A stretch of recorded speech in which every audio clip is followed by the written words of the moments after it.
Hello everyone, मैं doctor प्रीति आप सबका बहुत बहुत स्वागत करती हूँ आर्यभिषक क्लासेस में। हम लोग आयुर्वेदा के कॉम्पिटिटिव एग्जाम्स जो भी हो रहे हैं, एमओ, ओपीएससी, यूपीपीएससी और भी पीएससी के एग्जाम्स हो रहे हैं, तो उसके लिए जो मल्टीपल चॉइस क्वेश्चंस वगैरह रहते हैं, पुराने क्वेश्चन पेपर्स हैं बहुत सारे हमारे पास, तो वो सब हम लोग डिस्कस करेंगे। आज के क्लास में हम BHU 2000 ईयर का क्वेश्चन पेपर डिस्कस करेंगे। तो आइए देखते हैं उसमें क्या क्या सब क्वेश्चंस आए थे। सो हियर हम लोगों के पास क्वेश्चन पेपर आ गया है। आइए देखते हैं सबसे पहला क्वेश्चन क्या है। Which one is related with cell mediated immunity? तो इसका सही आंसर क्या है? T lymphocyte. बी ऑप्शन आपका सही है। T lymphocyte is related with cell mediated immunity. Second question, जेजट द्वारा चरक पर की गई टीका का नाम क्या है? तो जेजट ने कौन सी टीका लिखी थी? निरंतर पद व्याख्या। ये ऑप्शन सी आपका सही आंसर है, निरंतर पद व्याख्या। नेक्स्ट क्वेश्चन नंबर 3 देखिए। कालखंडा किसका पर्याय है? कालखंडा यकृत का पर्याय बताया गया है। यकृत यानी लीवर, लीवर का पर्याय कालखंडा बताया गया है। क्वेश्चन नंबर 4, वाग्भट अनुसार साधक पित्त का स्थान है। साधक पित्त का स्थान है हृदय। ठीक है, तो हृदय आपका साधक पित्त का स्थान होता है। नेक्स्ट क्वेश्चन नंबर 5 देखिए। निम्न में से हिंज जॉइंट कौन सा है? हिंज जॉइंट वो जॉइंट जो एक ही डायरेक्शन में मूव करता है। तो इसमें क्या क्या दिया है? जानु संधि, कुरपर संधि, अंगुष्ठ संधि और सभी। ये ऑल ऑफ द अबव है। लास्ट ऑप्शन डी सभी आपका सही आंसर है। जानु संधि, कुरपर संधि, अंगुष्ठ संधि तीनों ही हिंज जॉइंट है। नेक्स्ट क्वेश्चन नंबर 6 देखिए। Blood supply of tonsils is? Tonsils को कौन सी आर्टरी सप्लाई करती है? तो इसका सही आंसर है लिंगुअल आर्टरी आपके टॉन्सिल्स को सप्लाई करती है। Question number 7, dual blood supply is found in? Blood supply, दो ब्लड सप्लाई पाई जाती है। तो ये किसको पाई जाती है? किस ऑर्गन को दो ब्लड सप्लाई होती है? आपके ऑप्शन डी लीवर को डुअल ब्लड सप्लाई पाई जाती है। नेक्स्ट क्वेश्चन है question number 8, conduction will be maximum eight the site of? तो कंडक्शन कहाँ पे सबसे ज्यादा सबसे जल्दी होता है? तो ये है आंसर इसका ऑप्शन नंबर डी सिनैप्स। तो जहाँ पे सिनैप्स रहता है वहां पे कंडक्शन सबसे फास्ट होता है। क्वेश्चन नंबर 9, चरक अनुसार प्रत्यंगों की संख्या। प्रत्यंग कितने बताए हैं चरक ने? तो इसका सही आंसर क्या है? 56। 56 प्रत्यंग बताए हैं चरक ने। क्वेश्चन नंबर 10 देखिए। रस का रंजन कर्म किया जाता है। रस का रंजन कौन करता है? ऑब्वियसली रंजक पित्त है जो रस का रंजन करता है। तो ऑप्शन सी आपका करेक्ट आंसर है, रंजक पित्त। नेक्स्ट क्वेश्चन नंबर 11 देखिए। चरक संहिता के प्रतिसंस्कर्ता कौन थे? तो चरक संहिता किसने प्रतिसंस्कृत किया है? चरक ने ही प्रतिसंस्कृत किया है चरक संहिता। और इसको पूरा किसने किया है? दृढ़बल ने। ठीक है, तो संपूर्ण किसने किया है अगर पूछा जाए तो दृढ़बल इसका आंसर होगा। और प्रतिसंस्कर्ता कौन है? उसका आंसर होगा चरक। नेक्स्ट क्वेश्चन नंबर 12, चरक संहिता में स्थान व अध्याय क्रमशः कितने कितने स्थान है और कितने अध्याय हैं? तो इसका सही आंसर क्या है? 8 स्थान है। ऑप्शन बी आपका सही आंसर है, 8 स्थान है और 120 अध्याय बताए गए हैं चरक संहिता में। नेक्स्ट क्वेश्चन नंबर 13 देखिए।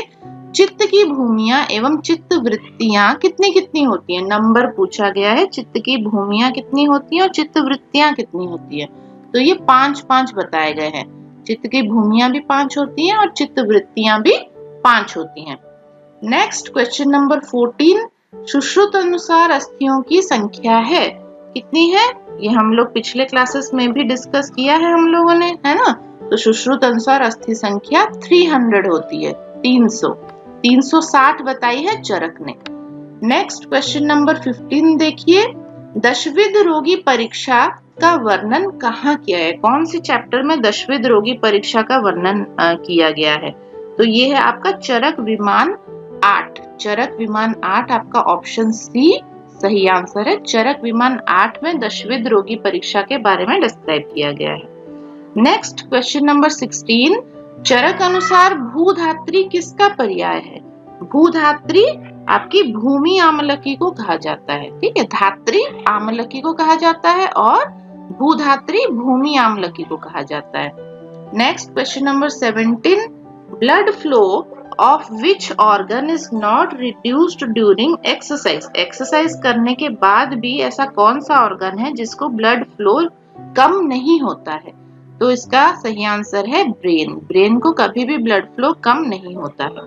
नेक्स्ट क्वेश्चन नंबर 18, एस्पिरिन की खोज किस सन में हुई थी? एस्पिरिन की खोज 1899 में हुई थी। नेक्स्ट क्वेश्चन है क्वेश्चन नंबर 19, ये 21 हो गया है गलती से। तो क्वेश्चन नंबर 19 क्या पूछा है? रक्त की उपधातु है चरक अनुसार रक्त की उपधातु किसको बताई गई है? आंसर सी आपका, ऑप्शन सी करेक्ट आंसर है, कंडरा और सीरा। कंडरा और सीरा को रक्त की उपधातु बताई गई है। नेक्स्ट क्वेश्चन नंबर 20, मन है, मन क्या है? ज्ञानेंद्रिय, कर्मेंद्रिय, उभयेंद्रिय, कोई नहीं। तो ये उभयेंद्रिय है, ये ज्ञानेंद्रिय कर्मेंद्रिय दोनों हैं, ठीक है। नेक्स्ट क्वेश्चन नंबर 21, हारित के मतानुसार बुद्धि का पंच भौतिक संगठन क्या है? बुद्धि किस चीज से बनी है? तो बुद्धि आपकी आकाश महाभूत से बनी है, ये इसका सही आंसर है, ऑप्शन बी आकाश महाभूत। नेक्स्ट क्वेश्चन नंबर 22, निम्न में से साक्षी कौन है? साक्षी कौन है? साक्षी कौन होता है? जो सब कुछ देखता है ना? तो कौन सब कुछ देखता है? आपकी आत्मा। तो ऑप्शन बी सही आंसर है, आत्मा साक्षी कहलाती है। क्वेश्चन नंबर 23, सभी अग्नियों में प्रधान अग्नि कौन सी है? तो सबको पता है ये जठराग्नि आपकी प्रधान अग्नि है। जठराग्नि ही बाकी सारी अग्नियों को नियंत्रण करती है। Question number 24, which one is considered as helper cell? तो हेल्पर सेल किसको बताया गया है? टी लिम्फोसाइट को हेल्पर सेल बताया गया है। टी लिम्फोसाइट की एक वैरायटी में हेल्पर सेल्स आते हैं, ये हेल्प करते हैं, ठीक है। Next question number 25, heart regulation centre is situated in. Heart को रेगुलेट करने वाला जो सेंटर है वो कहाँ पे पाया जाता है? वो कहाँ पे पाया जाता है? आपके मेडुला ऑब्लोंगाटा में ये स्थित रहता है heart regulation centre. Question number 26, vomiting centre is situated in. Vomiting centre is situated in CTZ, ये आपको याद रखना है। सो CTZ का फुल फॉर्म क्या है? Chemo receptor trigger zone. इसको एरिया प्रोस्ट्रेमा भी कहा जाता है, तो ये आप लोग याद रखिएगा। ये कहाँ पे पाया जाता है? मेडुला ऑब्लोंगाटा के डोर्सल सरफेस पे ये पाया जाता है, ठीक है। नेक्स्ट क्वेश्चन नंबर 27 देखिए, bile salts are derived from. Bile salts किससे बनती हैं? तो ये किससे बनती है? इसका सही आंसर है कोलेस्ट्रॉल, ऑप्शन सी इसका सही आंसर है, कोलेस्ट्रॉल से बाइल सॉल्ट्स बनती हैं। नेक्स्ट क्वेश्चन नंबर 28, रसो डैश द्रव्याणां। रसो निपाते द्रव्याणां, श्लोक का ये एक खंड है, तो ये आपको श्लोक वाइज याद रखना है, रसो निपाते द्रव्याणां। नेक्स्ट क्वेश्चन है क्वेश्चन नंबर 28, सर्वाधिक तिक्त द्रव्य होता है। तो सबसे ज्यादा तिक्त कौन सा द्रव्य होता है? वो होता है कुटकी। तो कुटकी आपका सही आंसर है, ठीक है। कुटकी सबसे ज्यादा तिक्त होता है। क्वेश्चन नंबर 30, प्रयोग अनुसार द्रव्य को कितने भागों में बांटा गया है? तो प्रयोग अनुसार इसको 2 भागों में बांटा गया है। एक हो गया आपका बाह्य प्रयोग और दूसरा है आभ्यंतर प्रयोग, ठीक है। तो 2 प्रकार के द्रव्य बताए गए हैं। नेक्स्ट क्वेश्चन नंबर 31, द्रव्यगत पदार्थों की संख्या कितनी होती है? तो द्रव्यगत पदार्थों की संख्या होती है 7, ये ऑप्शन 7, ऑप्शन बी आपका सही आंसर है, 7 पदार्थ बताए गए हैं। नेक्स्ट क्वेश्चन नंबर 32, औषधि अपना प्रभाव डालती है, इसी कारण से इसका औषध नामकरण, ऑप्शन ए आपका करेक्ट आंसर है, रोग पर होता है। क्वेश्चन नंबर 33, कषाय रस सेवन का परिणाम होगा। कषाय रस सेवन का क्या परिणाम होगा? देखिए ऑप्शन में क्या क्या दिया है, वात वृद्धि, पित्त का प्रकोप, कफ प्रकोप, कोई नहीं। तो कषाय रस सेवन से वात की वृद्धि होती है, ऑप्शन ए आपका सही आंसर है। Next question number 34, in muscles glucose is supplied in which form. तो ऑप्शंस क्या क्या हैं, ग्लूकोज 6 फॉस्फेट, ग्लाइकोजन, फ्रुक्टोज और फैटी एसिड। तो ग्लूकोज मसल्स को कैसे सप्लाई होता है? ग्लाइकोजन के फॉर्म में ये सप्लाई होता है, ऑप्शन बी आपका सही आंसर है, ग्लाइकोजन। नेक्स्ट क्वेश्चन नंबर 35, वेदोत्पत्ति अध्याय किस संहिता में वर्णन है? तो कौन से संहिता में वेदोत्पत्ति अध्याय है? सुश्रुत संहिता का सबसे पहला चैप्टर जो है सूत्र स्थान का, वो वेदोत्पत्ति अध्याय बताया गया है। नेक्स्ट है क्वेश्चन नंबर 36, द्रव्यगत वीर्य है। द्रव्य में जो वीर्य बताया गया है वो किस चीज को बताया गया है? तो ऑप्शंस देखिए, एक्टिव प्रिंसिपल, पोटेंसी, दोनों या कोई नहीं। तो दोनों ही सही आंसर है। एक्टिव प्रिंसिपल आप बोल सकते हैं या फिर पोटेंसी भी आप बोल सकते हैं, तो दोनों ही सही आंसर है।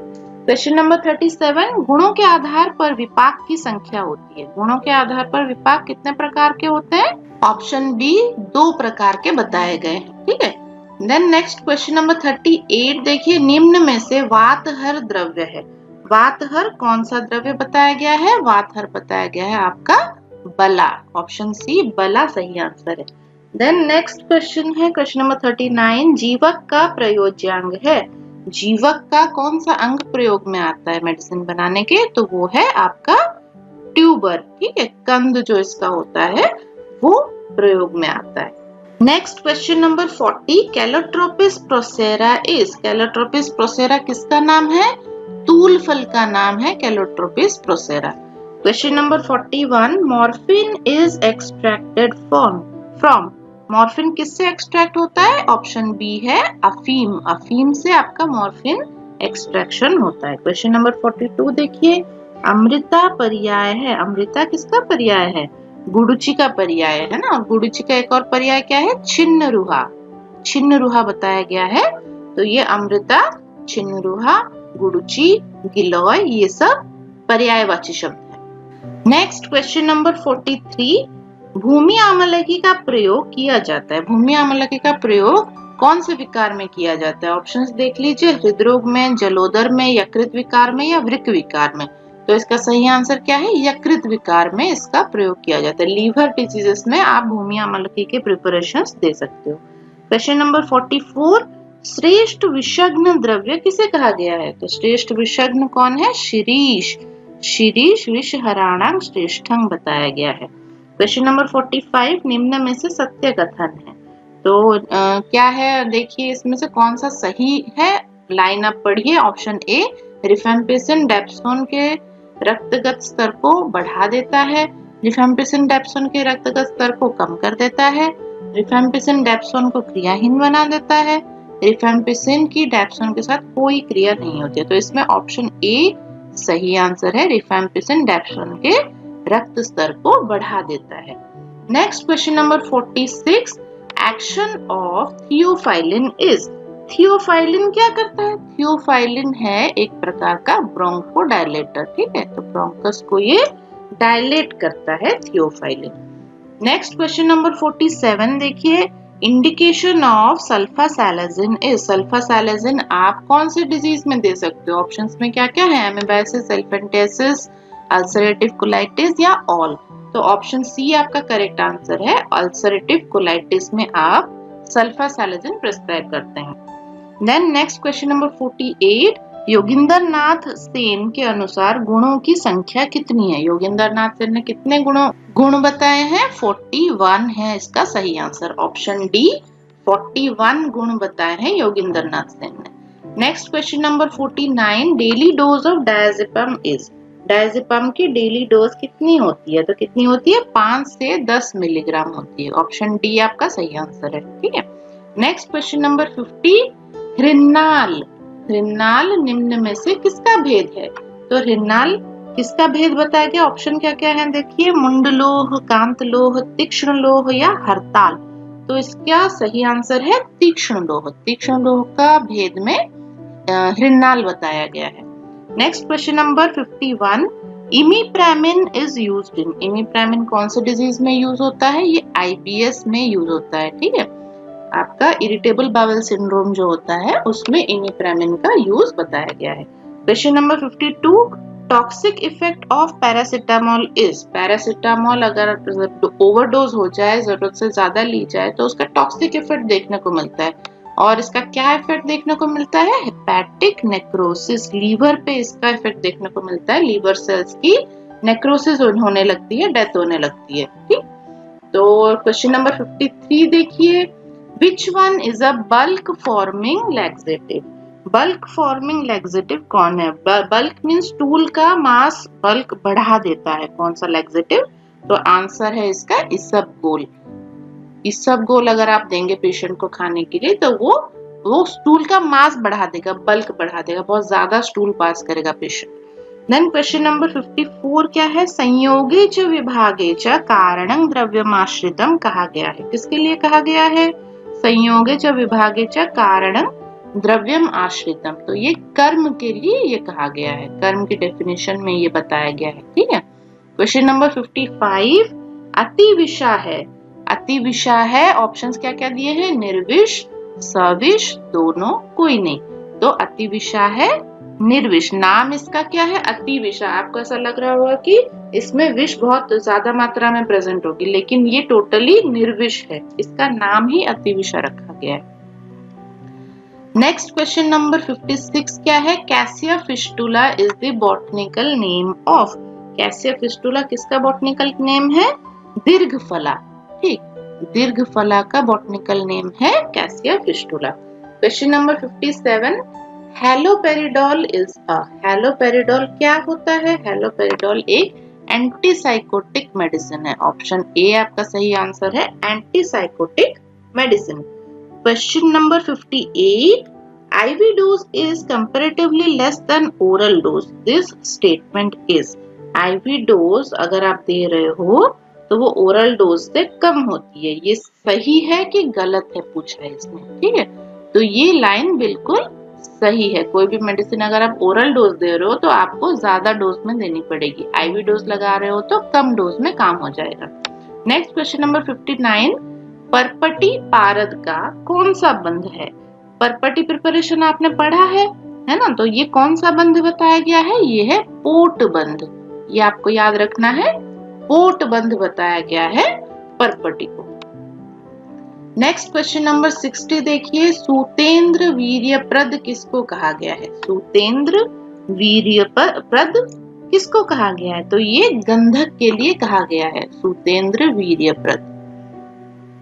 नेक्स्ट क्वेश्चन नंबर 61 गिरि सिंदूर में पारद का प्रतिशत होता है। गिरि सिंदूर में पारद कितना पाया जाता है? 0%। गिरि सिंदूर में पारद नहीं होता है। ठीक है। क्वेश्चन नंबर 62 मंडल कुष्ठ का कारण है। मंडल कुष्ठ कौन से अभ्रक सेवन से मंडल कुष्ठ होता है?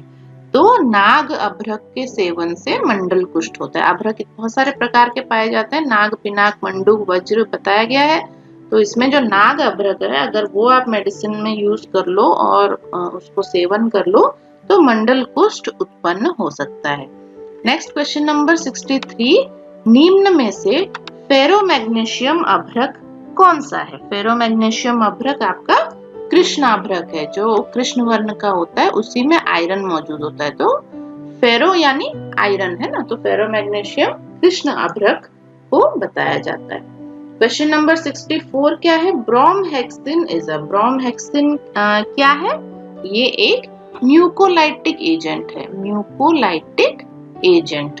ठीक है। Question number 65 which one is a corrosive material. इनमें से कोरोसिव कौन सा है? कौन सा आपके टिश्यू को डैमेज कर सकता है? तो ये है एलम।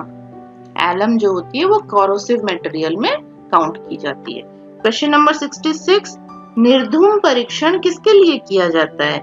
निर्धूम परीक्षण आपके हड़ताल के लिए किया जाता है। ठीक है। नेक्स्ट क्वेश्चन नंबर 67 स्वर्ण का परमाणु भार होता है। स्वर्ण का परमाणु भार कितना होता है? 196.97। ये वैल्यू आप याद रखिएगा। क्वेश्चन नंबर 68 किस अंजन में नाग की उपस्थिति होती है? तो ये 4 अंजन दिए गए हैं, सौविरांजन, रसांजन, कालांजन और नीलांजन। नाग यानी लीड। लीड किस में पाया जाता है? नीलांजन में पाया जाता है। ऑप्शन डी आपका सही आंसर है। क्वेश्चन नंबर 69 ताम्र का निष्कर्षण किया जा सकता है। ताम्र का निष्कर्षण यानी एक्सट्रैक्शन आप कहाँ से कर सकते हो? कौन से कंपाउंड से आप कर सकते हो? ऑप्शन देखिए, गैरिक, माक्षिक, अभ्रक और काशीश। तो इसमें ताम्र किसमें, कॉपर किसमें पाया जाता है? माक्षिक में पाया जाता है। ठीक है, कॉपर पाइराइट इसको बोला जाता है। तो इसमें से आप कॉपर का एक्सट्रैक्शन कर सकते हैं। नेक्स्ट क्वेश्चन है क्वेश्चन नंबर 70। अभ्यंगार्थ प्रयोक्तव्य स्नेहपाक है, तो अभ्यंग के लिए कौन सा स्नेहपाक यूज किया जा सकता है चरक अनुसार? खरपाक। अगर खरपाक हो जाए स्नेह तो आप उसको अभ्यंग करने के लिए यूज कर सकते हो। नेक्स्ट क्वेश्चन है क्वेश्चन नंबर 71। चरक अनुसार आहार विधि विशेष आयतन कितने होते हैं?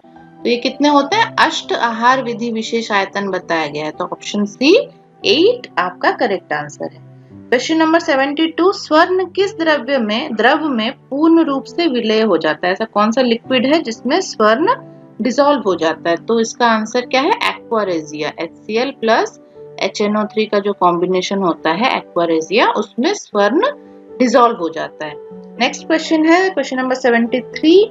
म्लेच्छ किसका भेद है? म्लेच्छ किसकी वैरायटी में बताया गया है? तो ये ताम्र की वैरायटी में बताया गया। ऑप्शन सी आपका करेक्ट आंसर है, म्लेच्छ ताम्र का भेद बताया गया है। Next question number 74। मुख्य रूप से लौह कितने प्रकार के होते हैं? तो लौह जो धातु है वो कितने प्रकार का बताया गया है? वो आपको बताया गया है 3 प्रकार का। ऑप्शन ए 3 आपका सही आंसर है। नाग, वंग व यशद वर्गीकृत है, तो ये नाग, वंग और यशद किसमें आता है? कौन से टाइप के लोह में आता है? ये पुती लोह में आता है। ठीक है, पुती लोह। ऑप्शन सी आपका सही आंसर है। Next question number 76। Na2B4O7.10H2O किसका सूत्र है? तो ये किसका सूत्र है? ये बोरैक्स का सूत्र है, borax. Okay. Next question number 77।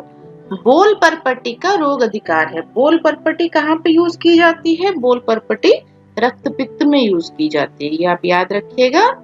रक्तपित्त में बोल परपटी का इस्तेमाल होता है।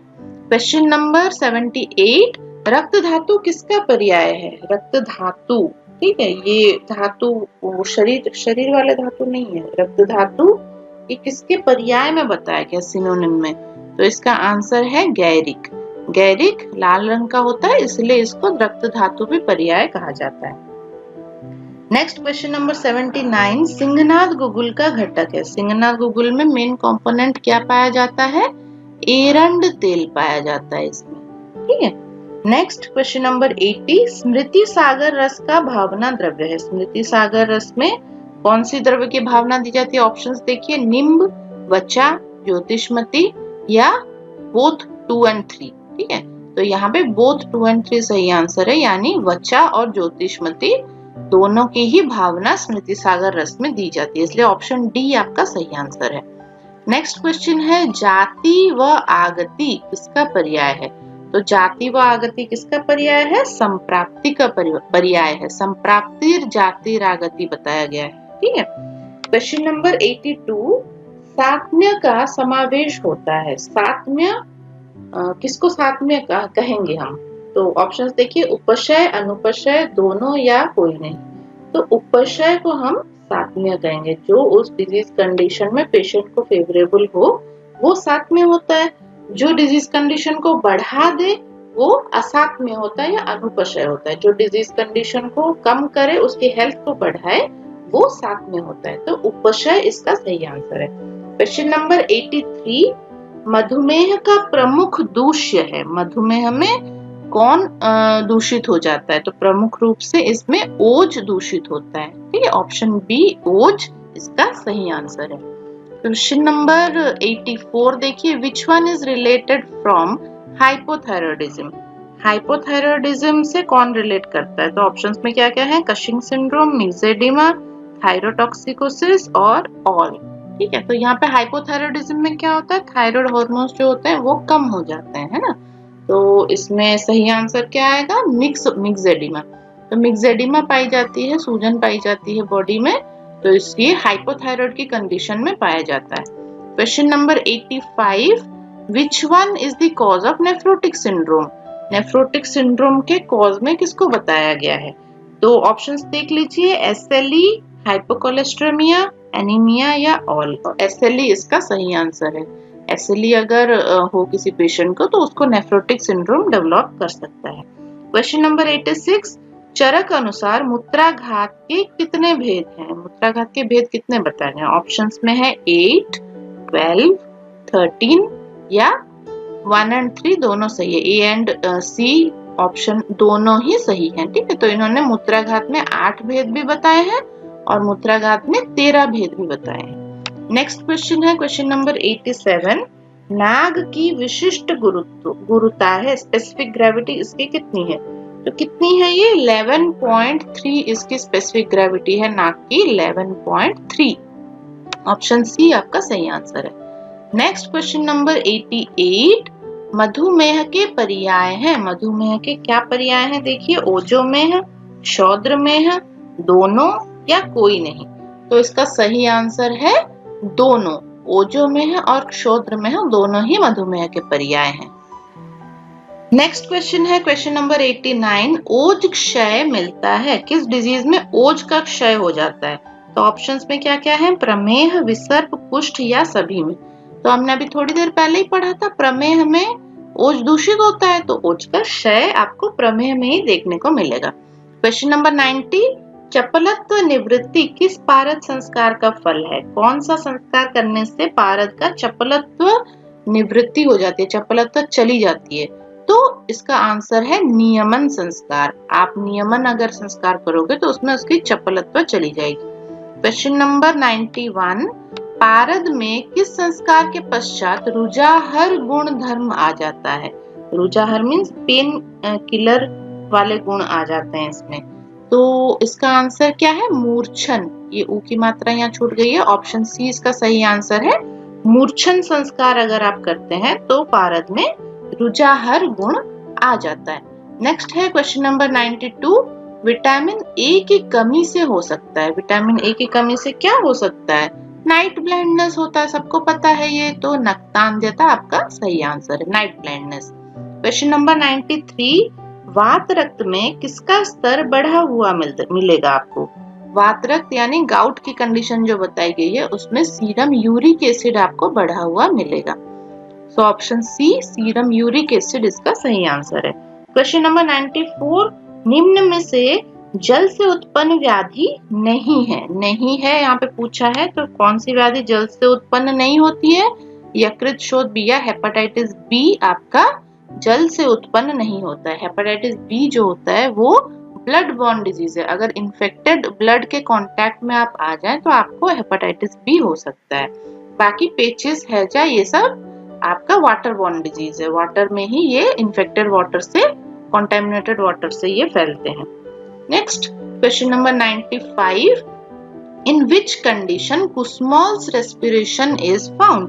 तो कुस्मॉल रेस्पिरेशन जो होता है वो आपको मेटाबॉलिक एसिडोसिस में देखने को मिलेगा।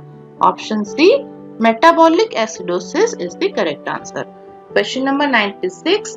Multiple sclerosis is the disorder of. Multiple sclerosis किसका डिसऑर्डर है? ये सीएनएस का डिसऑर्डर है। इसमें जो न्यूरॉन्स होती हैं, नर्व्स होती हैं, उसकी माइलिन शीथ खराब हो जाती है और नर्व डैमेज होने लगता है। तो मल्टीपल स्क्लेरोसिस सीएनएस का डिसऑर्डर है, बीमारी है। ओके। 97 नंबर क्वेश्चन है। Histamine is responsible for. Histamine क्या करता है? हिस्टामिन एलर्जिक रिएक्शंस कराता है बॉडी में। अगर आप कोई ऐसी चीज ले लें जिससे आपको एलर्जी हो तो उसमें क्या होता है? बॉडी में हिस्टामिन रिलीज होता है और वो हिस्टामिन एलर्जिक इफेक्ट्स दिखाते हैं। सपोज आप कोई ऐसी चीज ले रहे हो जिससे आपको दाने पड़ जाते हैं, तो ये हिस्टामिन की वजह से होता है। हिस्टामिन रिलीज होते ही आपके बॉडी में दाने पड़ जाएंगे। ठीक है, तो ये एलर्जिक रिएक्शन कराता है हिस्टामिन।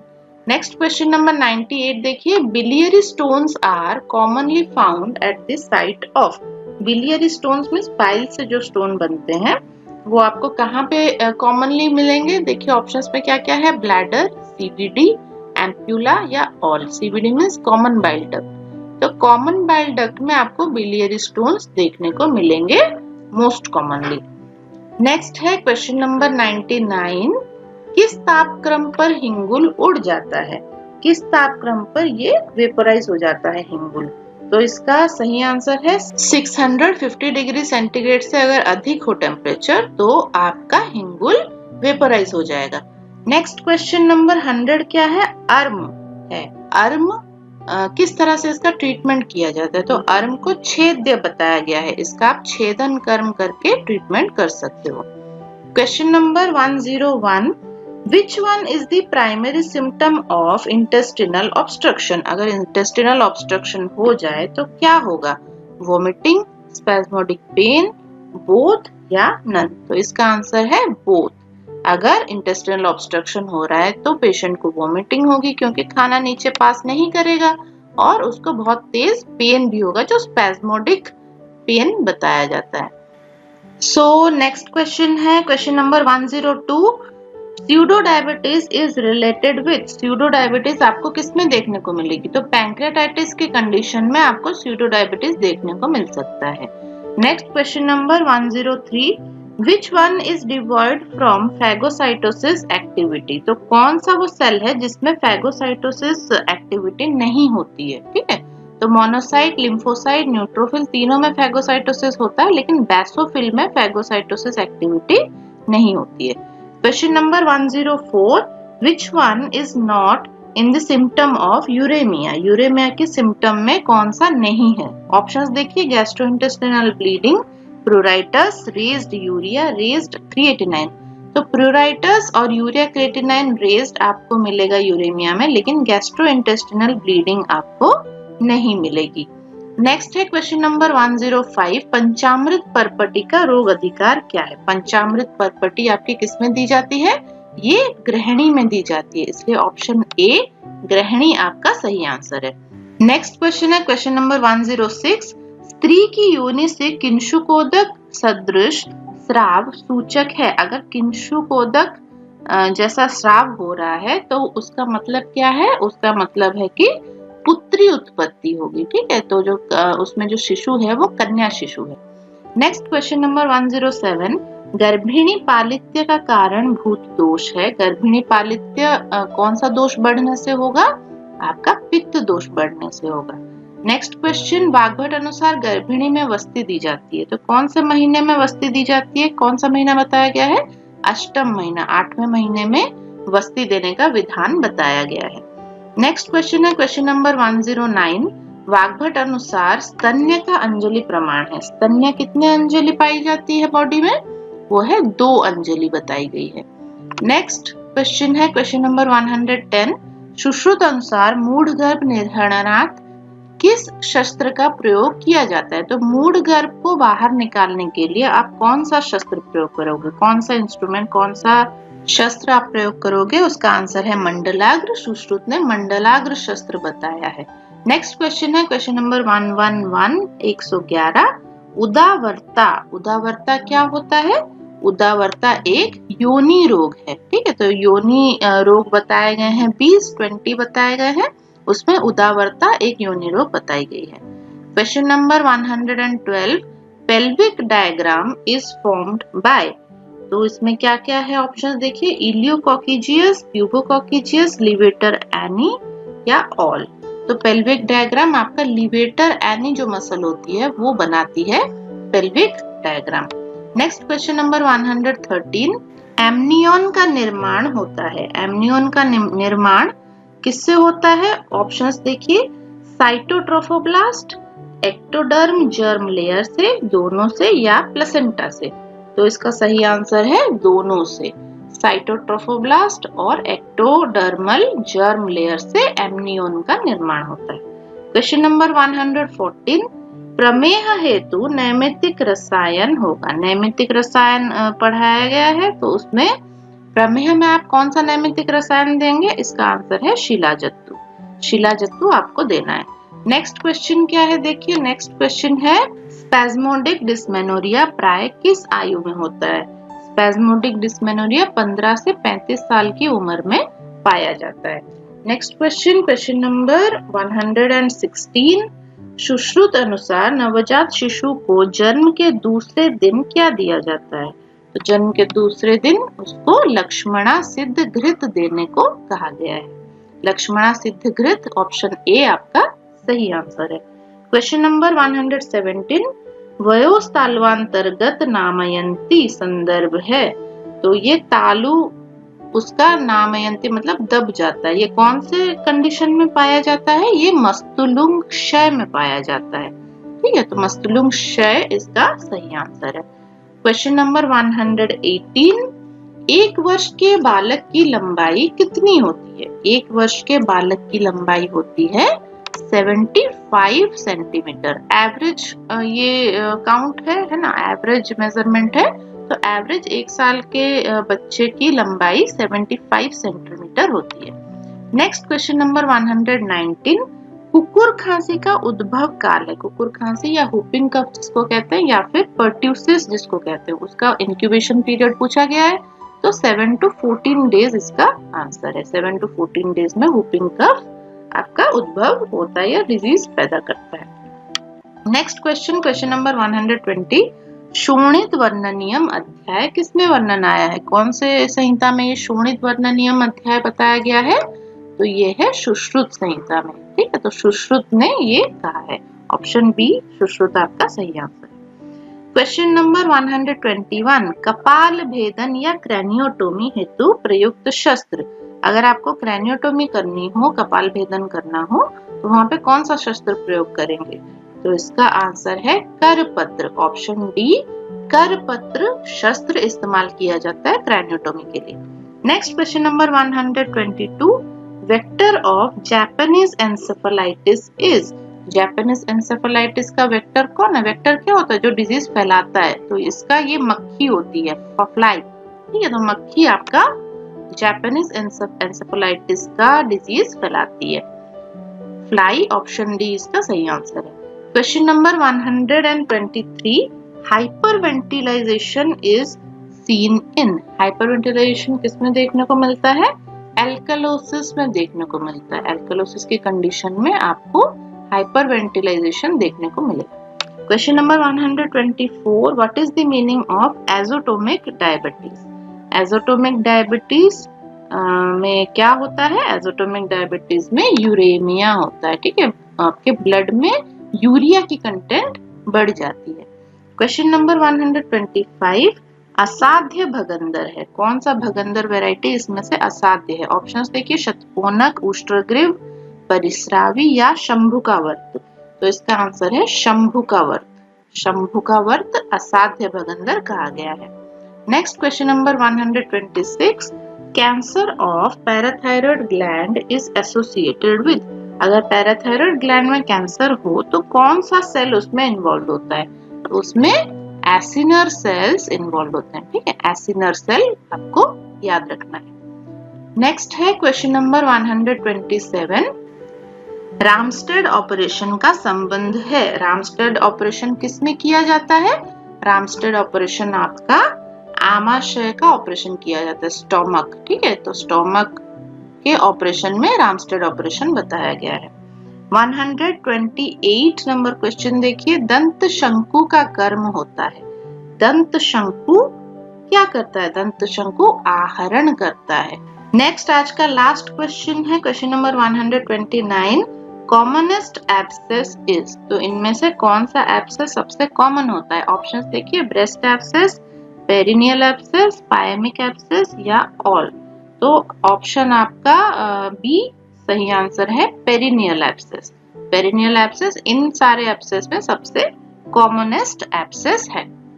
सो फ्रेंड्स, आज के लिए इतना ही। नेक्स्ट क्लास में हम और भी बहुत सारे मल्टीपल चॉइस क्वेश्चंस डिस्कस करेंगे, बहुत सारे क्वेश्चन पेपर्स भी डिस्कस करेंगे। तब तक आप लोग हमारा चैनल जरूर सब्सक्राइब कीजिए, ये वीडियो खूब शेयर कीजिए। जो लोग भी एग्जाम दे रहे हैं, एस्पिरेंट्स हैं, उन सबको आप ये वीडियो शेयर कीजिए और सबको बोलिए कि सब्सक्राइब करने के लिए। और सब्सक्राइब करने के बाद आपको बेल आइकन जरूर दबाना है, ताकि जब भी नई वीडियो डाली जाए वो आपको नोटिफिकेशन आ जाए और आप घर में बैठ के आराम से पढ़ाई कर सकते हैं। ठीक है, अपना दिमाग एकदम ठंडा रखिए और खूब मेहनत करिए, खूब पढ़ाई करिए। Thank you so much for today, और फिर मिलेंगे नेक्स्ट क्लास में। आज के लिए इतना ही। आप सबको मेरा नमस्कार।